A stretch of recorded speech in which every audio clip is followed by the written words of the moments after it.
यहाँ है आज की इन टच मिनिस्ट्रीज की भक्ति। आज के शास्त्र पठन का स्रोत है रोमियो अध्याय 8 पद 14 से 17। वे सभी जो परमेश्वर के आत्मा द्वारा चलाए जाते हैं परमेश्वर की संतान हैं। तुम्हें दासत्व की वह आत्मा नहीं दी गई जो तुम्हें दोबारा भय की ओर ले जाए, परंतु तुम्हें ले पालकपन की आत्मा प्रदान की गई है।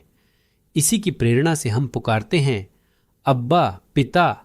स्वयं पवित्र आत्मा हमारी आत्मा के साथ इस सच्चाई की पुष्टि करते हैं कि हम परमेश्वर की संतान हैं, और जब हम संतान ही हैं तो हम वारिस भी हैं, परमेश्वर के वारिस तथा मसीह यीशु के सहवारिस, यदि हम वास्तव में उनके साथ यातनाएं सहते हैं कि हम उनके साथ गौरवान्वित भी हों। आप परमेश्वर के साथ अपने संबंध को कैसे वर्णित करेंगे? क्या आप कहेंगे कि वह एक ऐसे मित्र की तरह है जिससे आप कभी कभार कॉफी के लिए मिलते हैं? या क्या आप कहेंगे कि वह आपके घर का एक मूल्यवान सदस्य है जिसे दैनिक जीवन के हर पहलू में शामिल किया जाता है? सबसे अधिक संभावना है कि आपके बंधन का स्वभाव इन दोनों के बीच कहीं आता है।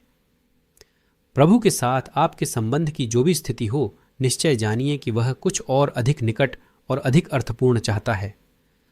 परमेश्वर ऐसा संबंध चाहता है जो इतना गहरा और मजबूत हो कि मित्रता और संगति जैसे शब्द भी उसे पूरी तरह बयान नहीं कर सकते। पृथ्वी के सभी प्राणियों में मनुष्य ही केवल वे हैं जो परमेश्वर के स्वरूप में बनाए गए हैं।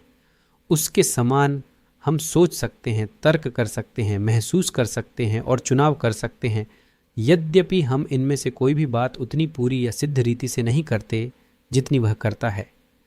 यीशु ने अपने अनुयायियों को मित्र कहा और पौलुस ने लिखा कि विश्वासी परमेश्वर के पुत्र हैं। वे कोई दूर के निरपेक्ष संबंध नहीं हैं। जब हम प्रभु के साथ समय बिताते हैं तो हम उसके उतने ही निकट बढ़ते जाते हैं जितना कोई प्रिय बच्चा अपने पिता के निकट होता है।